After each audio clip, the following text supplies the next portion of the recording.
Hey guys, this is Kathleen Metcalf, and this is my P10 video blog for Art 110. So our project this week was going to Venice and trying our hand at graffiti on the art walls there, which was a kick in the pants. It was a lot of fun. So it was really easy, you just give them your ID, they gave you the permit. And we had our paint from the boxes that we got at the beginning of the semester for the class.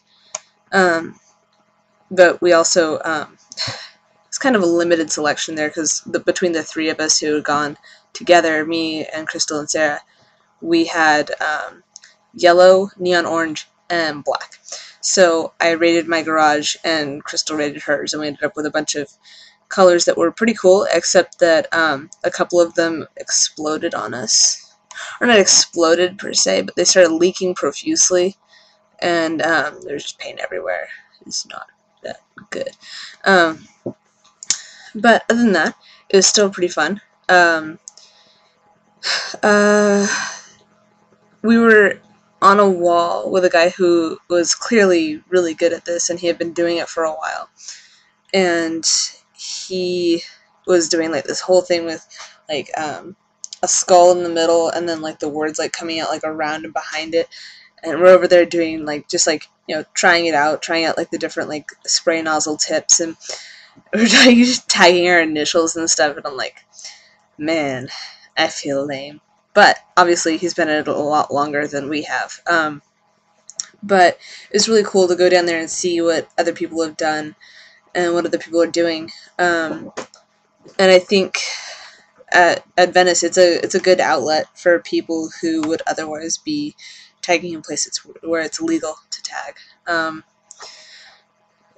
So Bomb It, the documentary that we watched in class, I really liked it. It was really interesting to see how graffiti is different in various cultures, various cities. I really liked the Brazilian graffiti that I think his two brothers were doing, with like the characters that were obviously they were very human, but they were also like super distorted. Like the arms were all skinny and the bodies were fat and like squat and like big like bulgy eyes and stuff. And I don't know, it was just really interesting style of art, and I thought that it was cool that they were taking something that at least that they saw as ugly like old walls and things and actually turning them into something really cool and like expressing their culture within their city that's kind of become, as they put it, like trying to copy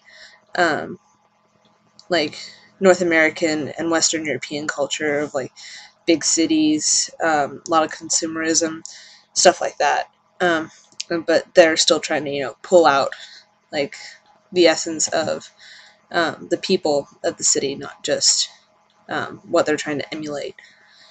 Sorry,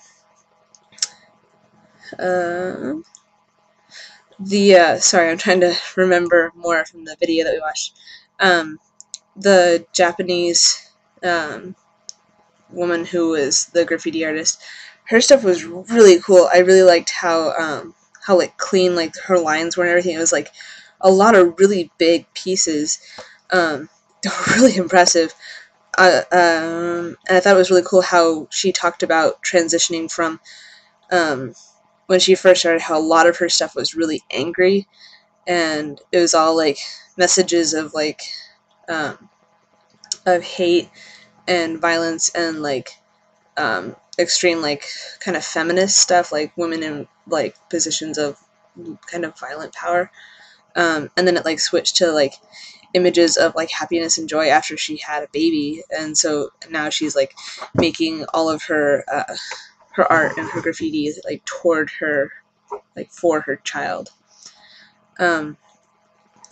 So a little personal experience besides Venice that I had with graffiti. When I started college at Cal State Long Beach, I was in the breakdancing club that we have on campus. It's not very big, but last semester, my freshman semester, I went with a couple of my friends. One of them was like the president of the club, so he was like organizing events, and he had like more, like was more in the know about what's going on in the b-boy community. So we went up to, he and I and a couple other friends, we went up to an annual event in LA. It's called B-Boy Summit, and it's really cool because it's like all the elements of hip hop. So it's the music, it's the art, which is like, you know, graffiti, and then the dance, which is breakdancing. And so like this whole thing up in LA, I've forgotten the place that it was at. I've forgotten the name of it rather, but it was this house that, or like a business building, and it was really old. It was like an old brick building. It was abandoned, and then these people like took it and made it into a club, and also made it a place where people, mainly a lot of kids, come and they practice their graffiti. So the entire thing on the inside is just like covered in graffiti. It's really cool. Like every inch, the ceiling, the floors, anything that's like a it's like really like bare bones sort of place. So there's like boxes to sit on, and those are like covered in graffiti. And so it's like, it's cool because you get to see what other people are doing, and kids are coming in and like covering up things that they've done in the past or that other people have done in the past. And so you're like seeing it evolve and seeing people's styles evolve. And while we were there for the summit, which is, it's like a conference sort of thing, but it's like a one night thing. And they had some guys out there who were doing like demos of graffiti art on one of the back walls outside the building. And they were doing these pieces, and they were just like enormous. It was covering an entire wall that was like, they were on ladders and stuff, and it was like 12-foot tall wall, and it was probably 20 yards long, and there was like 3 or 4 guys, and they were just like covering the whole thing. And one of like the centerpiece was like B-Boy Summit written in this really like awesome funky font, and this like weird like dog character like coming out of it. I don't know, but it was just really cool to like see the guy at work and see like all the layering he was doing, because it's weird. It kind of reminds me of working in like in Photoshop with like a tablet, where you go back and you do layers and layers and layers, and like obviously the most prominent things you want done last, which kind of like the opposite of working with like some other mediums, some more traditional mediums.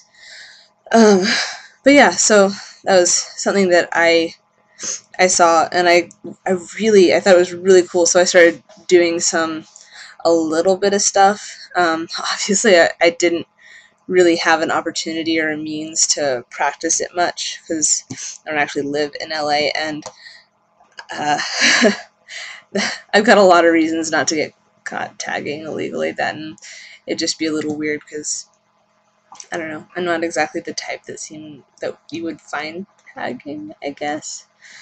Stereotypes. But yeah, so I got into at least like that style of art for a while, and so I did like t-shirts for the club and stuff like that, and like printed it and stuff, and I was like, oh, that's so cool. And then I just kind of fell out of the whole breakdancing scene and everything, but it was really cool to, at least for a little bit, be kind of submerged in the culture. It's very different from what I grew up in. So, also, just a last note on our whole Venice experience. It was so much fun to get to see like all the things that were going on with art in that area, just in general, even aside from the art walls. We had a lot of extra time, me and Crystal and Sarah, so we walked around the beach for a couple hours, and all the street performers and the street artists and everything. It was just so cool. And I don't know, it's like even in a lot of other beach areas, there like isn't that much like dense amount of people who are actually really talented. Some of those people, I don't know why they're out there, as opposed to like some of the people out there. I'm like, why don't they have like a record deal or something? Why are they performing on the street? But I mean, some of them are just starting to try and make it or whatever. But I don't know, I just thought it was really interesting that it seemed to be like a gathering place for artistic expression. So that's my 2 cents on Venice and our project. Thanks for listening, guys.